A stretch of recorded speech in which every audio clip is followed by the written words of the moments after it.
Kayla's heart sank a little deeper with every passing minute. The tiny coffee spoon trembled in her hand as she stirred a cup that had already gone cold. 17 minutes. 17 long minutes since her blind date was supposed to arrive. Around her, the cafe buzzed with laughter and quiet chatter, the kind that only made her own silence feel heavier. She had picked her favorite beige sweater dress, put on a little makeup for the first time in weeks, and told herself maybe, just maybe, this would be the start of something new. But as each second ticked away, all she could feel was that familiar sting of disappointment. Before we dive deeper into this beautiful, unexpected story of second chances, love, and the courage of two little hearts, don't forget to like, comment, share, and subscribe if you believe in kindness, fate, and love that shows up when you least expect it.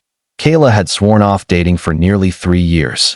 Her last relationship had left scars that still whispered lies to her in quiet moments. You're not enough. You're too broken. No one stays. Tonight was supposed to be different. Her best friend had convinced her to give this blind date a try. He's a single dad, she had said. Kind, gentle, a little shy, but he deserves someone good. Kayla had smiled at that. A single dad. Someone who understood what it meant to start over, to rebuild. Maybe they could understand each other. But now, as she glanced once more at the door, the only thing that entered was a cold gust of wind and the ache of another failed hope. She looked down at her phone again. No messages. No calls. Just silence. She sighed, ready to gather her things and leave, when the bell above the cafe door jingled, and two tiny voices whispered through the room like a warm spark of light. Two little girls, identical down to the curls that bounced around their faces, marched in with determined expressions. They couldn't have been more than 5 or 6. Both wore matching red leather jackets, shiny black shoes, and the kind of confidence only children carry, the kind born of love and adventure. Every head in the cafe turned as they stood by the entrance, scanning the room. Then their eyes landed on Kayla. They shared a look, nodded to each other, and marched straight toward her table. Kayla blinked, caught off guard. The twins stopped right in front of her and looked up with big brown eyes. The one on the left took a deep breath, puffing her little chest out. Are you Miss Kayla? She asked, her voice tiny but steady. Kayla hesitated, confused. Yes, she replied softly.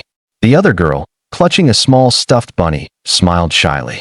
Our daddy's sorry he's late, she said. He didn't know we came. But we didn't want him to mess it up. He really wants to meet you. A ripple of laughter spread quietly across the cafe, but Kayla's eyes softened. She could tell these girls weren't joking. They were completely sincere. The first girl continued. He said he's nervous. He says he hasn't done this since Mommy went to heaven. But he smiles when he talks about you. So we came to help. Kayla froze. For a moment, she didn't know how to breathe. The words hit her like a wave, raw, pure, and heartbreaking. Their mother gone. Their father trying to start again. And these two brave little girls, stepping into the world with tiny hands and enormous hearts, determined to bring happiness back into their daddy's life. She swallowed the lump in her throat and knelt down, smiling gently. You two are very brave, she whispered. The twins grinned, proud of their secret mission.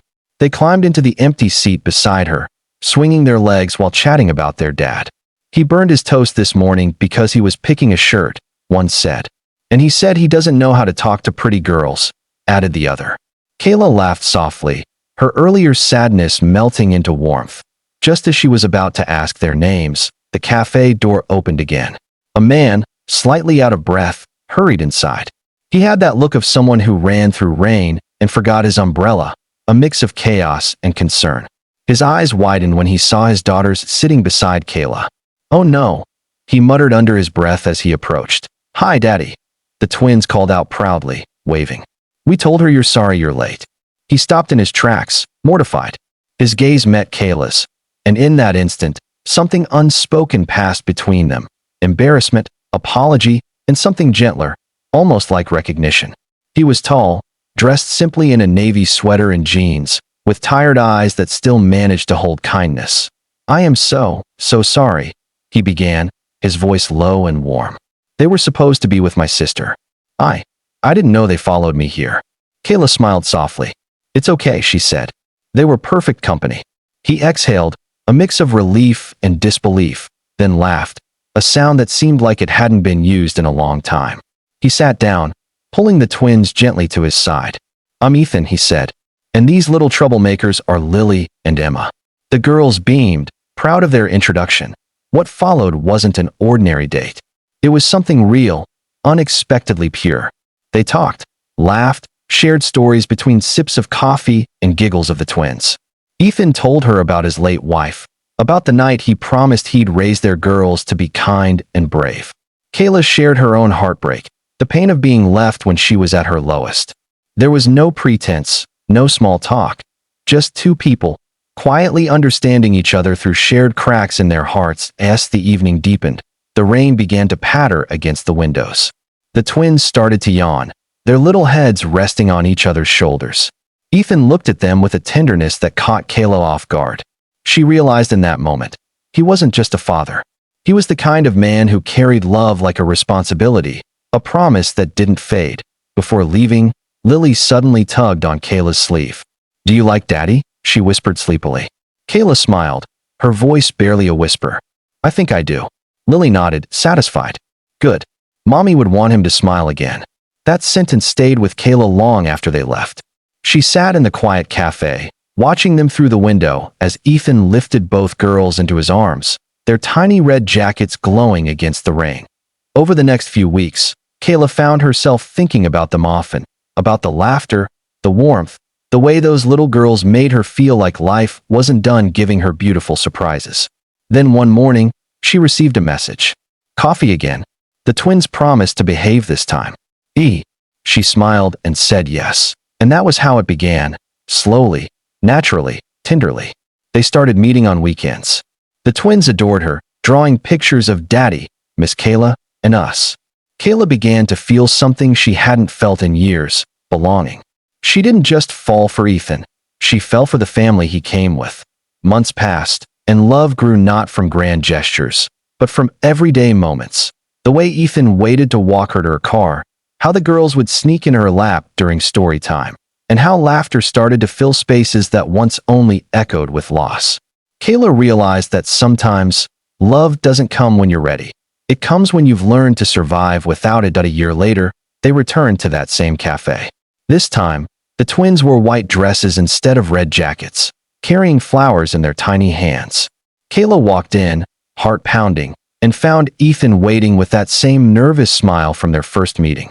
Only this time, he wasn't late. He took her hand, his voice trembling. "I never believed in second chances," he said, "until the day my girls ran into a cafe and found you." Tears filled Kayla's eyes as she whispered back, "And I never believed love could find me twice, until it did." As the twins twirled beside them, giggling, the world outside seemed to blur into a soft, glowing blur. It wasn't a fairy tale. It was something better, real, messy, and perfectly human. Because sometimes, love doesn't arrive with roses or fireworks. Sometimes, it walks in wearing red jackets, holding tiny hands, and saying, "My daddy's sorry he's late." If this story touched your heart, don't forget to like, share, and subscribe for more beautiful tales of love, family, and second chances.